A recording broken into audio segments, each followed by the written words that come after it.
أعوذ بالله من الشيطان الرجيم. بسم الله الرحمن الرحيم. السلام عليكم ورحمة الله وبركاته. إن الحمد لله نحمده ونستعينه ونستغفره ونعوذ بالله من شرور أنفسنا ومن سيئات أعمالنا. من يهده الله فلا مضل له ومن يضلل فلا هادي له. أشهد أن لا إله إلا الله وأشهد أن محمدا عبده ورسوله. أما بعد. Saya muliakan Jabatan Kuasa Surau, para asatizah, guru-guru, hadirat yang dirahmati Allah Subhanahu wa taala sekalian. Apa khabar semua? Sihat ke? Alhamdulillah. Pertama-tama sekali kita syukur kepada Allah Subhanahu wa taala yang mempertemukan kita sekali lagi pada malam ini untuk meneruskan sesi pembelajaran ataupun pengajian kita berkenaan salah satu cabang ilmu di dalam agama, iaitu berkenaan dengan akidah. Akidah.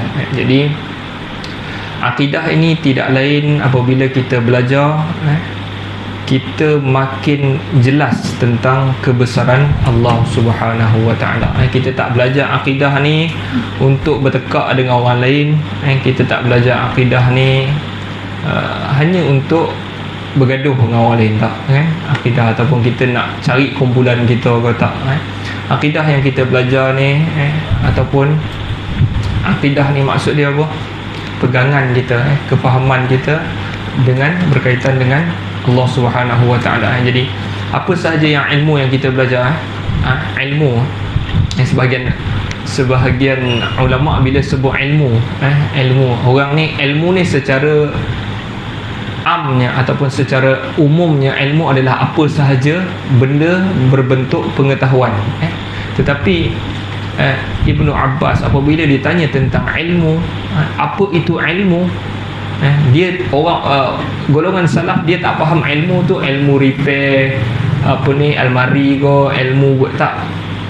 Ilmu bagi mereka adalah ma qala Allahu wa ma qala Rasul. Apa yang Allah bagi tahu dan apa yang Rasulullah bagi tahu. Itu sahaja. Ilmu lain ni bukanlah, tapi dia bukanlah tak ilmu, tetapi dia bukan sebahagian ilmu yang wajib dipelajari seperti mana ilmu-ilmu apa yang Allah Taala bagi tahu. Okey. Jadi kita meneruskan lagi kitab kita Al-Aqidah Al-Wasithiyah oleh Syekhul Islam Ibn Taymiyah yang disyarahkan oleh Syekh Muhammad bin Saleh Al-Utsaimin rahimahumullah. Semoga Allah Ta'ala merahmati kedua mereka. Jadi perkataan ini pun rahimahullah, radhiyallah, ini semua ni kan, radhiyallah biasanya diletakkan pada golongan sahabat, radhiyallahu biasanya lah. Tetapi boleh tak kita doakan orang tu radhiyallahu anhu? Boleh tak? Boleh, tak ada masalah. Maksud dia semoga Allah redha, itu je maksud dia radhiyallahu. Cuma kita nak bagi ada kategori lah kan, dia adalah golongan yang terbaik, kita doa radhiyallahu anhu. Selepas daripada golongan sahabat, kita start panggil rahimahullah. Rahimahullah. Jadi dia nak membezakan kita dengan satu lagi kumpulan yang dipanggil Syiah. Syiah ni siapa sahaja imam dia kan, walaupun imam tu datang kurun ke berapa pun, dia akan alaihi salam. Kalau tuan-tuan perasan alaihi assalam kan, macam Nabi, tetapi sebenarnya dari segi makna tak salah. Alaihi salam. Kita doa kawan kita alaihi salam, semoga sejahtera atas dia, tak salah. Tapi kita nak beza dengan kumpulan tu macam angkat lebih sangat macam Nabi lah. Okey. Firman Allah berfirman. Itu bahasalah. Itu bahasa Allah. Allah berfirman, Nabi bersabda kan. Jadi itu semua bahasalah. Itu tak ada masalah sangatlah. Cuma bila kita nak angkat orang tu, seperti golongan Syiah ni, dia bubuk alaihi salam, imam sekian-sekian alaihi salam, nak begitu. Kita tak panggil imam kita macam tu lah. Kita panggil imam kita, kalau sahabat kita panggil radhiyallahu anhu, kalau lepas itu rahimahullah. Okey, beza dengan kumpulan tu lah. Okey, jadi kitab ni membincangkan tentang akidah yang Allah Subhanahu Wa Taala cerita tentang diri dia, ataupun apa yang Nabi SAW bagi tahu tentang Allah Taala. Kita bincang yang tu saja. Kita tak lebih daripada itu. Okey, jadi teks kita yang terakhir adalah Syekhul Islam menukilkan firman Allah. Yang terakhir kita belajar minggu lepas adalah wa qauluhu subhanahu wa tawakkal 'alal hayyil ladzi la yamut, dan bertawakkallah kepada yang hidup dan yang tak mati. Tawakal. Jadi kita dah bincangkan kenapa dia kata tawakal. Tawakal ni apa tuan-tuan? Kita serahkan urusan kita. Kita tawakal. Tawakal hanya disebut tawakal setelah kita berusaha untuk dapat, dan lepas tu baru kita serahkan usaha kita. Tak mungkinlah kita bangkit-bangkit tidur, aku lapar ni, aku tawakallah kepada Allah Ta'ala, aku lapar. Tak boleh. Kita kena bangkit, pergi dapur, capailah roti kau, apa kau kan, makan. Itu baru kita tawakal. Semoga Allah Ta'ala bagi kita kenyang. Itu baru tawakal. Jadi Allah Ta'ala sebut tawakallah kepada yang hidup, yang tidak mati. Jadi kita bincangkan juga lagi satu. Kalau tawakal lebih sesuai digunakan tawakallah kepada yang kuat sepatutnya kan. Itu lebih sesuai daripada tawakallah kepada yang hidup kan. Jadi tawakal, serahkan urusan kita kepada yang berkuasa, itu lebih sesuai daripada serahkan urusan kepada yang hidup Tapi konteks ayat ini adalah menceritakan tentang orang-orang kafir. Yakni Allah Ta'ala cuba bezakan ataupun bandingkan kepada orang-orang penyembah-penyembah berhala, yang mana berhala itu tak hidup. Dia orang duk serah, tolonglah aku Lata, tolonglah aku Uzza kan, bantulah aku kan. Jadi yang tu semua tidak memberi manfaat. Okey, jadi kita nak sambung dengan teks yang seterusnya adalah Syekhul Islam Ibn Taymiyah, dia juga menukilkan firman Allah Subhanahu Wa Taala. Firman selepas firman selepas firman. Dia nak ajar kita tauhid ni, dia ambil je ayat Al-Quran kan. Okey, dia nukilkan firman Allah Subhanahu Wa Taala, wa qauluhu wa huwal alimul hakim. Dan firman Allah Taala, dan dialah wa huwa, dan dialah al-alim, yang mengetahui, yang maha mengetahui.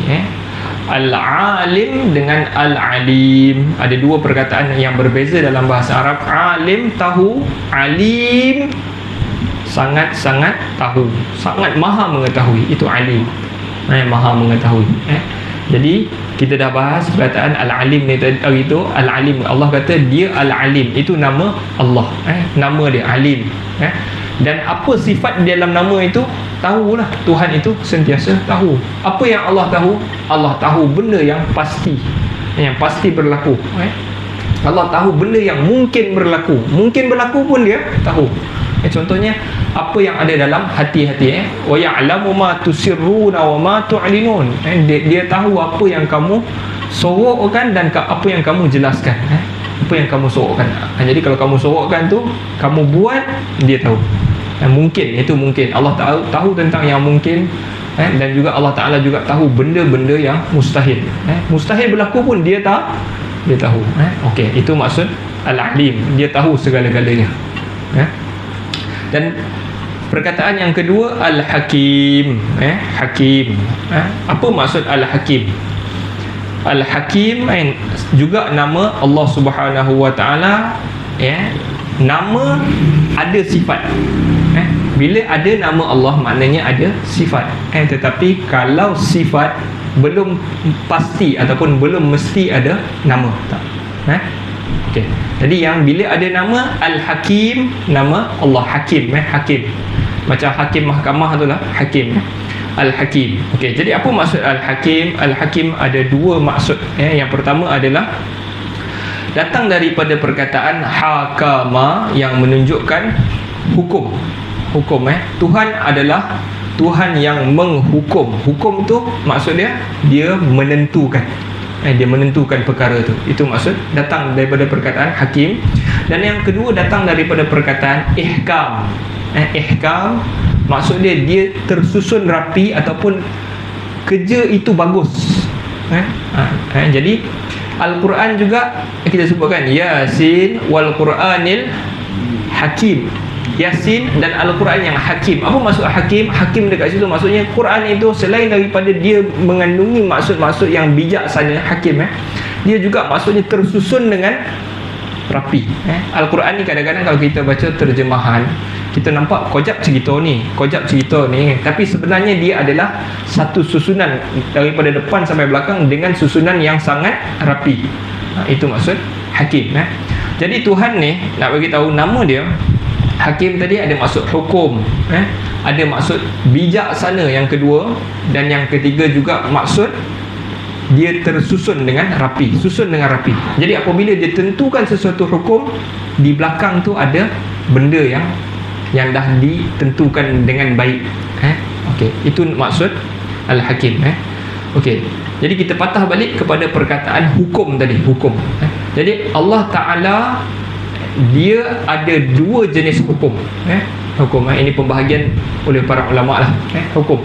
Ada hukum yang dipanggil hukum syar'iyah, dan yang kedua dipanggil hukum kauniyah. Hukum syar'iyah tu maksud dia apa? Apabila Allah tentukan sesuatu berkenaan dengan agama. Hukum syar'iyah. Contohnya apa sahaja yang Allah turunkan kepada Rasulnya daripada kitab-kitabnya. Dia bagi Al-Quran. Okey, dia suruh kita buat apa? Dia suruh kita salat, aqimus salah, kan? Dia suruh atahuz zakah, bagi zakat. Lepas tu kalau berhutang, tulis hutang. Lagi apa lagi? Kalau bercerai, buat apa? Kan? Yang hebat Al-Quran ni. Dia okey, antara nasihat yang orang suka dengar dekat tengok-tengok dekat TikTok ke, dekat Instagram ke, orang suka tengok apa? Nasihat bagaimana mendapat rumah tangga yang bahagia, kan? Tapi Al-Quran kalau kita cari, kalau kita tengok tentang nasihat dia berkenaan dengan keluarga yang baik ni tak banyak pun, mungkin ada 2-3 baris je. Wa'ashiruhunna bil ma'ruf, 2-3 baris. Tetapi kalau cerita pasal cerai, beberapa muka surat, sehingga ada satu surah pun tentang cerai, At-Talaq, surah Talaq. Jadi Allah Ta'ala tu dia bijaksana. Dia tahu untuk bahagia ni semua orang boleh, pandailah dia, kan? Tak boleh bunga go, bawa keluar makan go, tahu dah. Korang tahu apa nak buat. Tetapi bila nak bercerai, dia jadi susah, bergaduh. Jadi Allah Ta'ala pesan berkenaan dengan cerai itu banyak. Okey. Jadi itu berkenaan dengan apa yang Allah Ta'ala turunkan dengan hukum-hukum syar'iyah. Syarak itu hukum syar'iyah yang ditentukan di dalam Al-Quran. Ia berkaitan dengan semua orang. Yang kedua, hukum yang dipanggil kauniyah. Kauniyah maksud dia Allah Ta'ala tentukan seseorang itu. Seseorang. Contohnya kisah Nabi Yusuf. Kisah Nabi Yusuf alaihi salam. Nabi Yusuf alaihi salam ni kisah dia daripada kecil, dia kena kena tinggal dengan abang-abang dia, kan. Lepas tu bapak dia tanya mana, lalu dijual. Nabi Yusuf ni dijumpai oleh satu kabilah, bawa pergi Mesir. Dijual kepada siapa yang boleh beli dia dengan harga tinggi. Lalu dia ni daripada satu tempat ke satu tempat, sampailah dia masuk ke dalam rumah, sampailah dia jadi hamba kepada Al-Aziz. Al-Aziz maksudnya Al-Aziz ni adalah pembesar di Mesir tu. Jadi apabila dia duduk situ, lama-lama dia belajar banyak benda. Dia belajar tentang politik, dan akhirnya apabila dipenjarakan, setelah dituduh dengan beberapa kesalahan, antaranya cuba menggoda isteri pembesar, Imra'atul Aziz. Jadi apabila dia keluar je daripada penjara, dia jadi di atas mimpi, dia pandai takwil mimpi, dia pandai takwil mimpi. Apabila dia keluar daripada penjara, dia minta jawatan untuk menjadi khazaini al-ard, yakni menteri kewangan di Mesir. Jadi apabila suatu hari dia sampai pada musim kelaparan, famine, kelaparan. Jadi negara-negara yang berdekatan ni datang minta tolong dengan Mesir ni tadi, minta tolong dengan Mesir. Apabila Dan salah seorang yang minta tolong kepada Mesir ni tadi, Nabi Yusuf ni tadi adalah adik-beradik dia, adik-beradik dia. Dan apabila Nabi Yusuf, dia paling rapat dengan seorang yang dikatakan namanya Bunyamin, kan, Bunyamin. Jadi apabila dia ni dapat bantuan tadi, Nabi Yusuf masukkan, dia cupak kan. Kerajaan kan dia, bila dia nak bagi bantuan gandum ke, dia pakai cupak dia tu. Cupak ni dia panggil Suwa' al-Malik. Cupak ni Nabi Yusuf masukkan dalam bekas adik dia tu. Lalu bila dimasukkan dalam bekas tu, semua orang dapat bantuan, tetapi yang ni dimasukkan sekali dengan cupak-cupak tu. Lalu bisinglah, hilang cupak raja. Mana cupak raja? Jadi Nabi Yusuf kata dia tahan dia tahan yang minta bantuan ni tadi. Lepas tu dia kata Bunyamin, dikatakan nama dia Bunyamin. Jadi Bunyamin ni ditahan. Jadi abang sulung dia orang ni kata, kami tak nak balik sebab Bunyamin ni kena tahan. Bunyamin sebab dulu bapak dia ingat masa Nabi Yusuf Yaqub bagi dia orang keluar main, balik Yusuf hilang. Yang ni pergi minta bantuan, Bunyamin pula hilang. Jadi abang dia ni tak boleh lah dua kali kan. Jadi abang dia kata apa? Falan abrahal arda hatta ya'zana li abi aw yahkumallahu li. Jadi aku takkan balik sehinggalah bapa kita Nabi Yaqub izinkan kami balik, ataupun Allah tentukan hukuman. Hukuman dekat sini saya nak cerita tadi, hukuman tadi maksud dia adalah Allah tentukan, tentukan dari segi syariat. Yang ni Allah Ta'ala tentukan dari segi keadaan dia.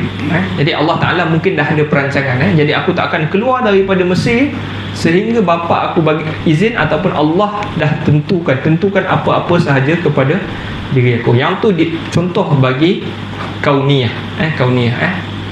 Hukum kauniyah. Jadi dia boleh jadi macam-macam lah dalam kehidupan kita. Sebagai contoh, kita nak kahwin kan. Jadi kita cari jumpa ada 2-3 orang nak kahwin.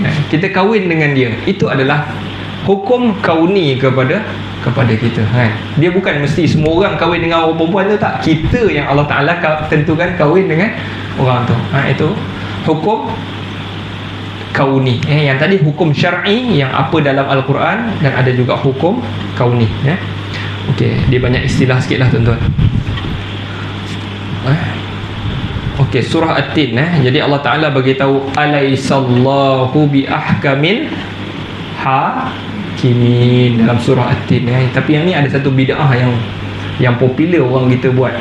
Bid'ah ni benda yang direka-reka lah kan. Kalau kita baca surah Wat-Tin tu, saya selalu dengar tu, imam tu akan baca Wat-Tin, kata baik lain lah, sini bagus baik lain lah, Wat-Tini waz-zaitun wa turi sinin wa hadzal baladil amin laqad khalaqnal insana fi ahsani taqwim summa radadnahu asfala safilin illa alladhina amanu wa amilus salihat falahum ajrun ghairu mamnun fama yukadzibuka ba'du biddin alaisallahu bi ahkamil hakimin. Ayat tu yang last kali tu maksudnya, tidakkah Allah bi ahkam, yang paling menghukum, ataupun Tuhan yang paling ahkam, yang paling bijaksana, al-hakimin, di kalangan orang-orang yang menghukum. Bukankah dia Tuhan yang paling ahkam, yang paling bijaksana di kalangan orang-orang yang menghukum ni. Ayat tu memang dihabiskan dengan persoalan, tidakkah Allah itu yang paling ahkam kan? Jadi dalam bahasa Arab memang kalau orang tanya alaisa kadzalik, bukankah macam tu, orang akan jawab alaisa kadzalik, bukankah macam tu, orang akan jawab bala, bala, bahkan ya, bala, orang akan jawab. Jadi orang ni pun dia nampak soalan macam ni, alaisallah, bukankah Allah, jadi dia pun alaisallahu bi ahkamil hakimin, dia pun baca bala wa ana ala zalika minas syahidin kan. Yang ni juga benda yang tak diketahui di dalam agama ni. Dari segi bahasa Arab betul lah kan, tapi dalam solat tak payah lah kot, tak payah kita tinggal lah. benda yang Nabi SAW tak ajar pun kan. Kita pula tambah-tambah pula kan. Tak ada. Tak ada. Bala ya Allah kan. Kita mungkin dalam hati kan, ya ya Allah kan, engkau lah bala, bahkan engkau kan, itu maksud dia. Jadi benda-benda yang tak tambah di dalam syariat, sebab dia sebut tuan-tuan. Sebab tu saya naikkan kat sini, sebab dia sebut kan. Dengar kan. Dia sama dengan azan juga sebenarnya. Azan macam apa? Kan biasa azan Nabi kata apabila idza sami'tumun nida faqulu mithla ma yaqulul muazzin kan. Bila dengar azan, sebutlah macam mana muazzin sebut kan. Jadi kita, muazzin tu dia perlu jawab tak apa dia cakap? Orang lain jawablah Allahu Akbar, Allahu Akbar. Dia nak jawab, dia perlu jawab tak? Dia tak perlu jawab. Sebab dia tak termasuk di dalam orang yang mendengar. Sebab dia orang yang azan. Dia tak perlu. Jadi sebab tu, jadi bila dia buat macam tu, bila muazzin pun sebut juga benda tu, dia jadi macam satu tambahan syariat yang baru. Sebab dia dengar, orang dengar dia sebut kan. Contoh Allahu Akbar, Allahu Akbar, Allahu Akbar, Allahu Akbar, Allahu Akbar. Dia sendiri jawab. Jadi tak perlu kan, tak perlu. Kita tak perlu tambah. Tak perlu. Sama juga dengan ni jugalah. Hatta selawat pun tuan-tuan, selawat sebelum azan pun tak disyariatkan kan. Sampai dengar subhanallah, tasbih subhanallah, alhamdulillah.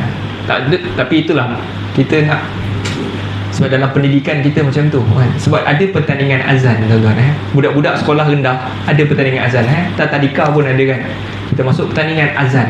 Jadi kalau budak ni tadi tak tasbih sebelum azan, potong markah. Jadi dia kena tasbih juga kan. Jadi sebenarnya tak betul lah. Patutnya markah tu tak termasuk benda tu. Markah tu fasahah Allah, sebut bukan Allah. Yang tu potong markah. Allahu Akbar, Allahu Akbar, yang tu potonglah sebab dia tak fasih kan. Bukan termasuk yang tu kan. Sebab apa? Bila kita sebut benda tu, dia dah jadi macam satu syariat kan. Nampak macam kita tambah syariat. Macam solat tadilah, bala wa ana ala zalika minasyahidin kan. Macam pandai lah, tapi dia tambah kan. Tak perlu tambah lah. Sebab apabila Allah Ta'ala syariatkan hatta azan, perkataan pertama yang Allah nak dengar apa? Allah tu dulu. Allahu Akbar, Allahu Akbar kan. Allah nak dengar Allah dulu. Itulah jawab azan tak perlu. Yang muazzin lah maksudnya. Dan bila sebut azan ni pun satu benda lah, antara sunnah yang ditinggalkan apabila baca doa azan. Apa yang kita tinggal? La ilaha illallah. Patutnya kita sebut apa dulu? Kita jawablah la ilaha illallah. Lepas tu sebelum baca doa Allahumma rabb hadhihi dak, kita selawat dulu. Allahumma salli ala Muhammad wa ala ali Muhammad kama sallaita ala Ibrahim. Kalau kita nak selawat penuh lah. Kalau tak nak selawat penuh, mungkin kita Allahumma salli wa sallim ala sayyidina Muhammad. Lepas tu Allahumma rabb hadhihi dak. Nah. Okey, jadi yang tu cerita pasal alaihissallah tadi Okey, jadi tak perlulah kita tambah. Jadi kita nak fokus tadi bukan yang perkara yang saya sebut tadi tu. Kita nak fokus Allah Ta'ala, dialah yang paling ahkam. Okey.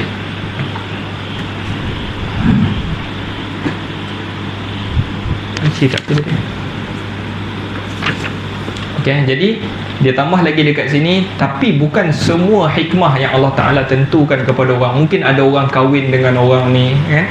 Ataupun hikmah ataupun hukum-hukum yang Allah Ta'ala tentukan. Kenapa solat subuh 2 rakaat, kenapa kan?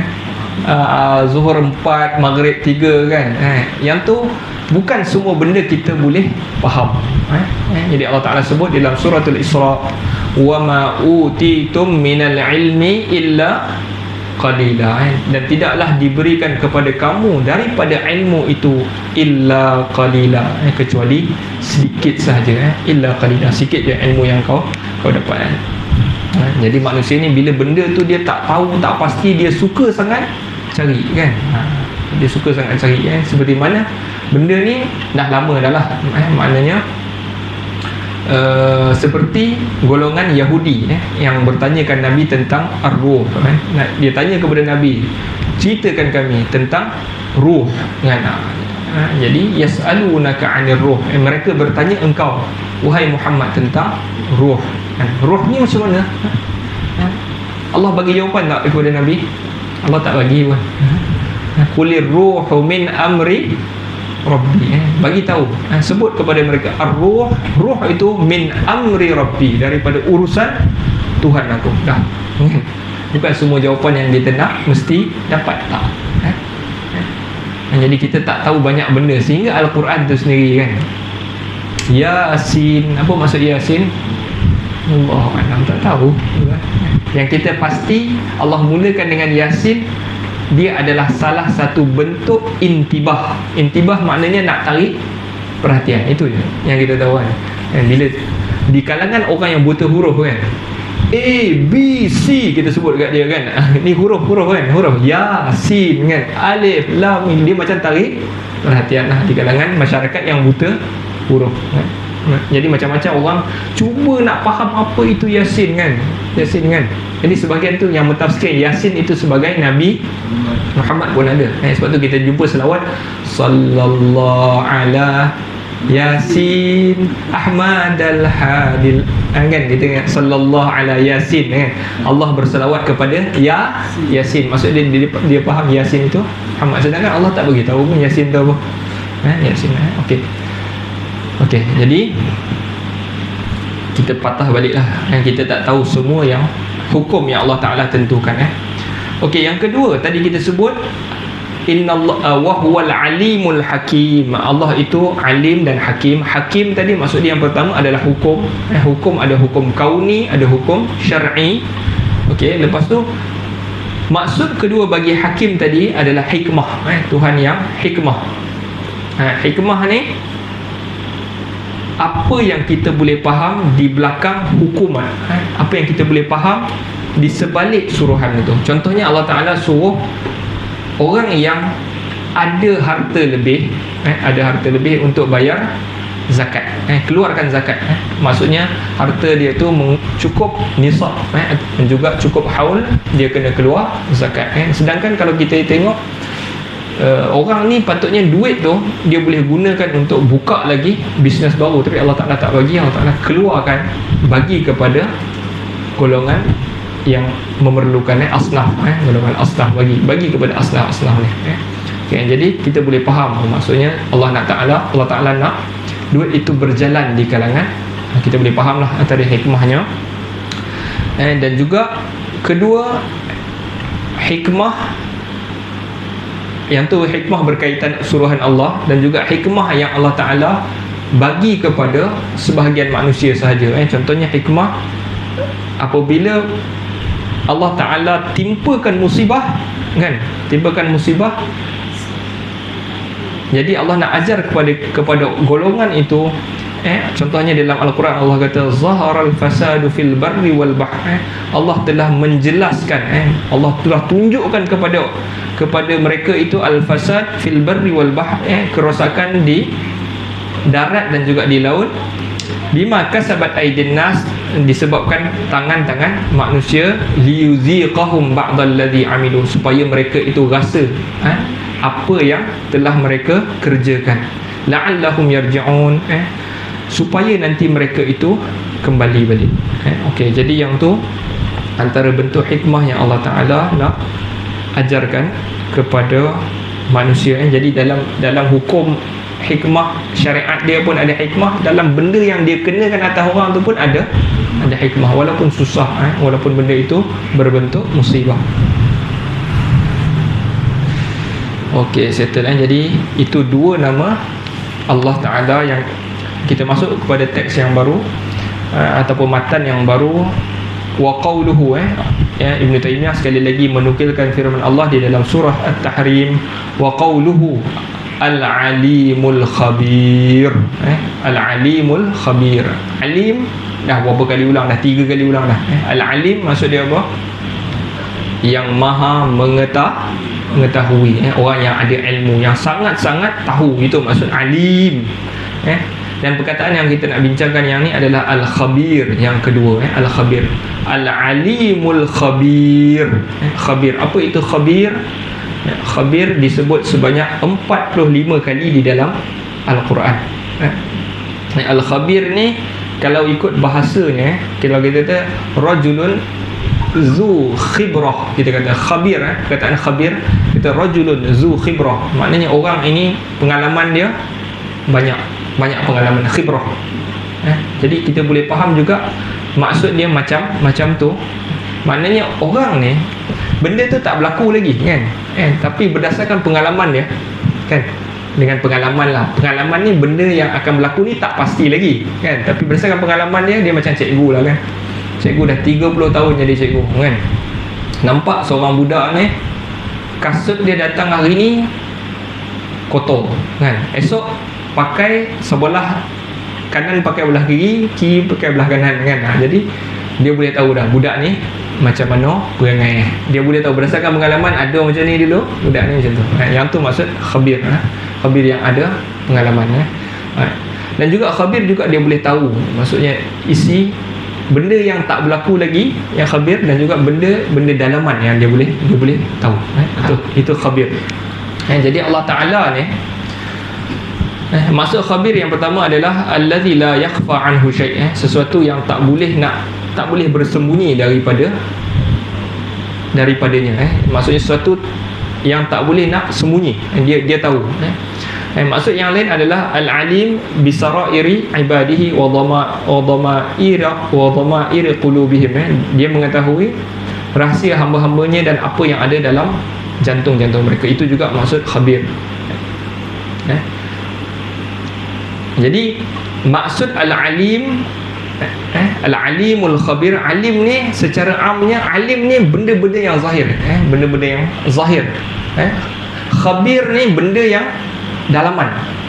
Jadi orang tu kadang-kadang benda tu tak tahu, tak berlaku lagi, dia dah tahu kan. Jadi batin, benda-benda yang dalaman dalam hati kita, benda yang tak berlaku lagi, itu termasuk khabir. Jadi nak menunjukkan ilmu Allah Subhanahu wa taala mencakupi luaran dan juga dalaman. Itu je maksudnya al-alimul khabir. Al-alimul khabir. Jadi kalau orang tanya kenapa nak sebut khabir kan, sedangkan al-alim tu tadi pun dah boleh faham dah, alim pun dah boleh faham, maksudnya Allah tahulah semua benda kan. Khabir perkataan ini juga dia berlaku di dalam banyak keadaan. Contoh di dalam surah Al-Qadar, inna anzalnahu fi lailatul qadr wa ma adraka ma lailatul qadr lailatul qadri khairum min alfi syahr tanazzalul malaikatu warruh fiha. Ayat tu turun malaikat-malaikat dan juga ruh kan. Ruh tu apa? Banyaklah pendapat, tetapi pendapat yang paling majoriti pegang, ar-ruh itu maksud dia Jibril. Buat apa ulang dua kali? Malaikat Jibril tu siapa? Malaikat lah, tapi Allah kata turun malaikat-malaikat dan juga Jibril kan. Apa ulang dua kali? Menunjukkan keistimewaan ataupun specialnya kedudukan Jibril di sisi Allah Subhanahu wa taala. Jadi Allah nak bagi tahu, Allah tahu alim dan juga Allah tahu khabir. Okey, itu tentang maksud firman Allah Subhanahu wa taala wa huwal alimul bukan wa huwa, tak ada wa huwa, al-alimul khabir. Matan ni special sikit. Matan dia tu dia bukan macam ayat-ayat, dia semua macam banyaknya firman Allah Taala sahaja. Okey, kata lagi Syekhul Islam Ibn Taymiyah wa qawluhu, dan firmannya, ini firman Allah Subhanahu wa taala, ya'lamu ma yaliju fil ardi wa ma yakhruju minha wa ma yanzilu minas samai wa ma ya'ruju fiha. Dalam surah Saba, surah As-Saba, Allah Ta'ala bagi tahu dia mengetahui apa yang masuk ke dalam bumi, apa yang keluar daripadanya, apa yang turun daripada langit, dan apa yang naik padanya. Allah Ta'ala ni nak bagi tahu, dia tahu semua benda. Lepas tu dia bukan sekadar Allah tahu semua, tak, dia detailkan lagi apa yang dia tahu tu tuan-tuan kan. Dia tahu Ya'lamu ma yalij, perkataan dia mengetahui apa yang masuk dalam bumi ni. Apa yang masuk dalam bumi ni tuan-tuan? Apa yang orang masukkan dalam tanah? Bumi ni maksud dia tanah lah tuan-tuan. Apa yang orang masukkan dalam bumi? Benih, kan? Berapa banyak benih yang orang bawa masuk, kan? Orang tanam mungkin guna benih-benih masuk. Mungkin masuk tu banyak, kan? Sekali masuk tu mungkin 2-3 benih yang ke masuk. Berapa banyak yang jatuh tu Allah Ta'ala tahu. Ya'lamu ma yaliju fil ardh, apa sahaja yang masuk dalam bumi ni. Apa lagi yang masuk dalam bumi? Orang yang mati, berapa orang yang kena tanam mati hari ni. Apa yang masuk cacing, yang keluar dan masuk semut, dia tahu semua. Wa ma yakhruju minha, dan apa yang keluar daripadanya. Apa yang keluar daripada tanah? Air, kan? Apa lagi yang keluar? Tumbuhan keluar daripada tanah. Dan banyak lagi benda-benda yang keluar daripada tanah, dia tahu semua sekali. Sebab ma di dalam ayat tu, ma tu maksud dia dipanggil ma mausul. Ma dalam bahasa Arab dia ada ma istifham, ma nafi, kan? Ma ni kalau kita jumpa ma tu bukan mesti maksud apa, kan? Kalau kita jumpa ma, kan, ma ismuka, apa nama engkau, kan? Ma tu tak mesti maksud apa. Ma ada banyak, dan salah satu ma kat sini, ma ni maksud mausul. Ma mausul maksud dia apa sahaja. Apa sahaja, dia tahu apa sahaja. Ya'lamu ma, dia tahu apa sahaja yaliju fil ardh, yang masuk dalam bumi. Wa ma yakhruju minha, apa yang keluar daripada bumi ni. Wa ma yunzilu minas sama', dan apa yang wa ma yanzilu minas sama', apa yang turun daripada langit. Apa yang turun daripada langit, tuan-tuan? Hujan lah, air hujan. Apa lagi yang turun daripada langit? Malaikat.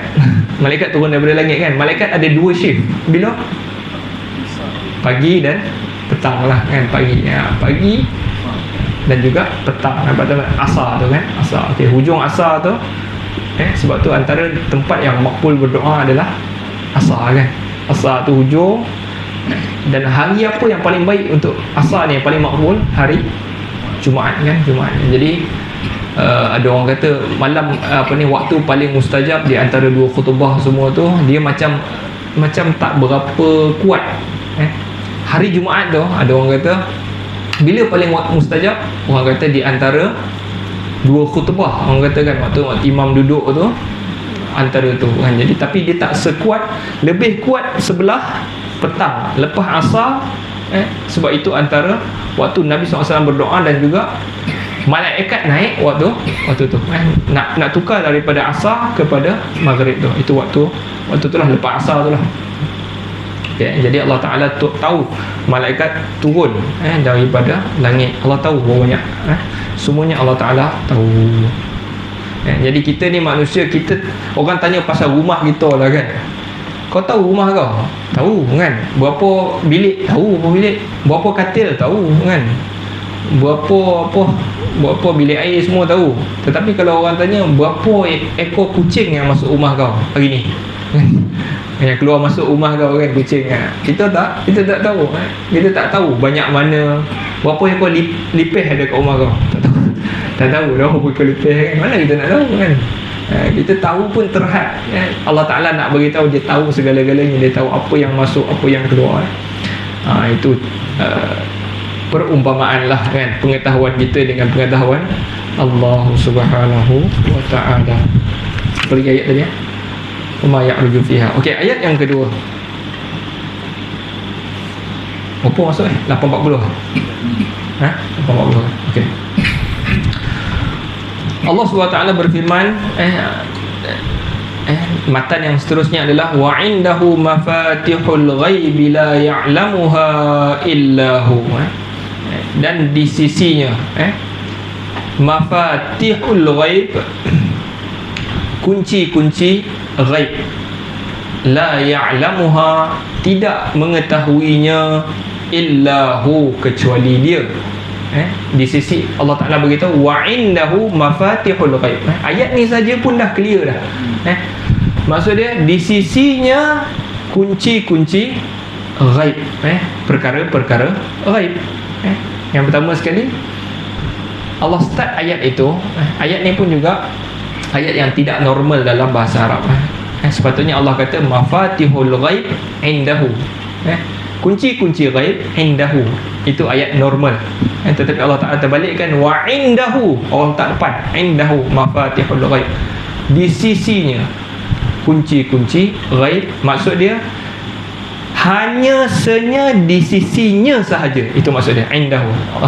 Allah kuatkan ayat tu, dia tukar struktur tu. Maksudnya nak bagi tahu yang tahu pasal ghaib ni siapa? Allah sahaja. Allah sahaja. Allah sahaja. Tak ada yang tahu. Sehingga kan Jibril tanya kepada Nabi kan dalam hadis yang popular tu lah kan, hadis Jibril, nama dia memang hadis Jibril, nama dia hadis Jibril. Dia tanya kepada Nabi, yang Nabi berlanggar lutut dengan Jibril tu. Dia tanya kepada Nabi, akhbirni anis sa'ah, bagi tahu aku tentang waktu. As-sa'ah maksud dia bagi tahu aku tentang waktu. Jadi waktu tu maksud dia kiamat. Bagi tahu, cerita aku tentang waktu itu. Nabi bagi tahu apa? Mal mas'ulu anha bi'a'lami minas sa'il. Tidaklah yang ditanya berkenaan dengan waktu itu mengetahuinya lebih daripada orang yang bertanya. Jadi kalau maksud Nabi tu, kalau ada orang tahu pasal hari kiamat ni, tentulah bukan aku dulu tahu, engkau dulu tahu lah, sebab engkau lagi dekat dengan Allah Subhanahu wa taala. Mal mas'ulu anhu bi'a'lam minas sa'il. Jadi Allah Taala tak dedahkan perkara-perkara ghaib yang tidak ada, Allah kuatkan lagi, la ya'lamuha, dan tak ada siapa yang tahu tentangnya illahu, kecuali dia. Okey, jadi apa itu kunci-kunci ghaib?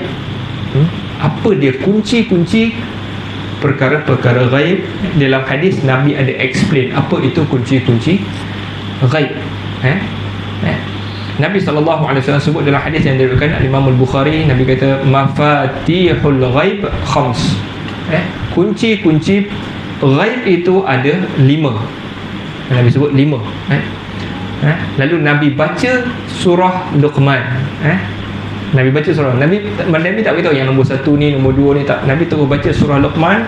Allah SWT berfirman, innallaha indahu ilmus sa'ati wa yunazzilul ghaitha wa ya'lamu ma fil arham wa ma tadri nafsum madza taksibu ghada wa ma tadri nafsum bi ayyi ardin tamut innallaha alimun khabir. Jadi Allah kata tu, apa itu mafatihul ghaib, apakah kunci-kunci ghaib? Nabi bagi tahu kepada kita yang nombor 1, kunci kepada perkara ghaib adalah hari berlakunya kiamat, as-sa'ah. Bila berlakunya kiamat, itu kunci dia. Tak ada siapa tahu, Allah Ta'ala sahaja yang tahu. Dan yang kedua, hujan. Wa yunazzilul ghaith, hujan. Ni pun perkataan yang menarik. Hujan, perkataan dia adalah matar. Hujan adalah matar. Tetapi Allah Ta'ala gunakan dekat sini ghaith untuk gambarkan hujan yang membantu orang. Bila orang terdesak sangat kan, ya Allah, bilalah nak hujan ni, Allah turunkan hujan yang ngam-ngam kan, untuk Allah tak lebihkan. Kalau lebih dia jadi bala kan, jadi bala. Allah turunkan, itu maksud ghaith. Okey, itu ghaith. Jadi nombor 2 kunci perkara ghaib adalah berlaku turunnya hujan. Tak ada siapa tahu bila hujan itu. Kita boleh berdasarkan kita punya hissi, kita punya panca indera ni, kita boleh teka je. Kita mungkin boleh teka, mungkin akan hujan ni. Langit gelap kan. Tapi ada tak langit gelap tak hujan? Ada tak? Ada kan. Jadi yang tahu hujan ni bila turun, Allah Ta'ala je tahu. Sebab dia yang turunkan hujan. Jadi jangan kita rasa confident sangat lah. Ada orang dia nak pakai bomoh hujan kan. Bomoh hujan lah, macam-macam kan. Kalau kenduri kok hujan, macam mana nak buat ni kan? Susah. Paling takut kalau buat kenduri hujan kan. Kenduri kahwin lah, kenduri yang besar sikit, 2,000 orang datang, 1,000, paling takut hujan. Jadi dia nak tolak hujan kan. Okey, jadi tolak hujan tak apalah, kita doa, ya Allah semoga tak hujan, kita doa kan. Tapi ada macam-macam petua orang buat kan. Okey, campak kain plekat atas, bumbung lah kan. Yang ni semua adalah khurafat. Perkara-perkara yang khurafat benda-benda yang apa, tidak ada asas yang mengarut lah, senang. Khurafat benda yang mengarut, yang tak ada kaitan. Kita ikhtiar yo. Tak ada ikhtiar. Ikhtiar tu dia mesti ada kaitan, kan? Dia mesti ada kaitan ikhtiar, kan? Hari tu macam apa kita?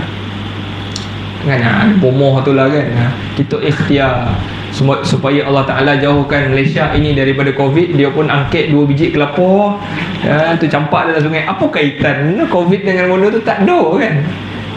Ikhtiar dia mesti ada kaitan dengan proses nak baiki tu, kan? Mungkin vaksin, mungkin salah satu itu ikhtiar lah. Vaksin ko, jaga kebersihan ko, kita sapu bersihkan longkang, kan? Nak elak penyakit ni kita cuci longkang, adalah kaitan lah. Ini campak kelapa tak ada, itu khurafat benda. Dan yang turunkan hujan ni siapa? Allah. Macam mana dengan campak baju, kan? Ikhtiar kita doa lah, kan? Ya Allah, semoga tak hujan lah esok, sepanjang majlis ni okey kau, kan? Hujan tak ditolak dengan benda-benda yang merepek tu, kan? Ada bomoh dulu saya kerja dekat mana tu, Formula 1 dulu, jadi volunteer Formula 1 dulu, kan? Jadi dia pakai bomoh hujan. Bomoh hujan. Maknanya nak takut Formula 1 kan, kalau hujan licin, kan? Mana pula nak racing ni, kan? Jadi kerja kejap 3 minggu je, kan? Volunteer, dia panggil volunteer, sukarelawan, kan? Okay. Jadi masa tu budak-budak lagi apa tahu, kan? Tolong angkat-angkat barangnya. Okey, Allah turunkan hujan. Okey, yang pertama tadi apa? Berlakunya kiamat. Yang kedua, bila berlakunya hujan. Nombor 3, wa ya'lamu ma fil arham, dan dia mengetahui apa yang ada di dalam rahim. Allah Ta'ala je tahu.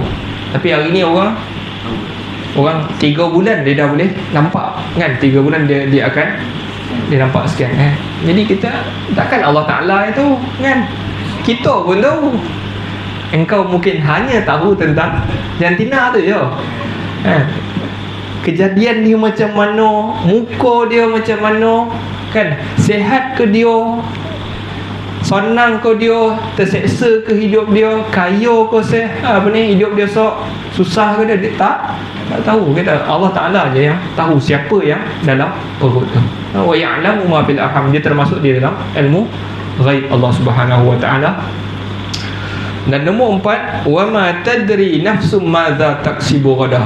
Nombor 4, dan tidak ada jiwa yang tahu apa yang dia akan buat esok.